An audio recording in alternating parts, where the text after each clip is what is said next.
반정부 시위에 대한 유혈 진압으로 촉발된 이란과 미국 간의 군사적 충돌 우려가 해소되지 않고 있습니다. 트럼프 대통령은 핵 협상이 불발될 경우 군사행동에 나서겠다고 경고했고, 이란은 맞대응 방침을 분명히 했습니다. 국제부 연결의 자세한 내용 알아보겠습니다. 트럼프 대통령이 또 이란에 대한 군사공격 가능성을 언급했다고요?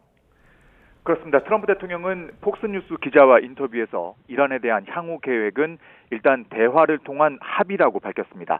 하지만 합의가 잘 되지 않으면 무슨 일이 일어날지 보겠다며 베네수엘라에 있던 것보다 더 큰 함대가 이란으로 향하고 있다고 말했습니다.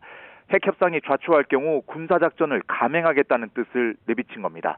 또 튀르키예나 사우디아라비아 등 주변 국가들의 중재가 성공할 가능성이 희박하다는 판단에 대해선 그게 사실이라면서도 그들이 협상하고 있으니 우리는 지켜보겠다고 말했습니다.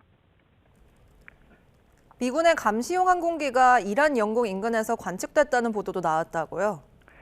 네, 미국의 군사행동 가능성이 제기되는 가운데 미군 소속 이 포세이돈 대잠 초계기가 어제 이란 국경 근처에서 포착됐다고 러시아 타스 통신이 보도했습니다. 바레인 비행장에서 이륙한 초계기는 페르시아만과 오만만의 중립수역 6,000m 상공에서 비행하는 모습이 관측됐다고 타스는 전했습니다. 이런 가운데 AP통신은 지난해 공습받았던 이란의 핵시설에서 복구 움직임이 포착됐다고 보도했습니다. 폭격으로 파괴됐던 나탄즈와 이스파한 핵시설의 건물 잔해 위에 새 지붕을 씌운 게 위성 사진으로 확인됐다는 겁니다.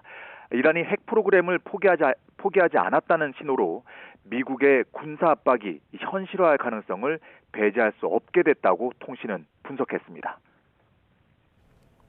이란은 미국이 공격할 경우 맞대응하겠다고 경고했죠? 네, 아미르 하탐이 이란 육군 총사령관은 끝까지 나라를 지킬 준비가 돼 있다며 방아쇠에 손가락을 올려놓고 있다고 밝혔습니다. 지난해 미국의 공습을 받았던 때보다 군사력이 더 강해졌다며 만약 미국이 공격을 감행할 경우 맞대응에 나서겠다는 겁니다.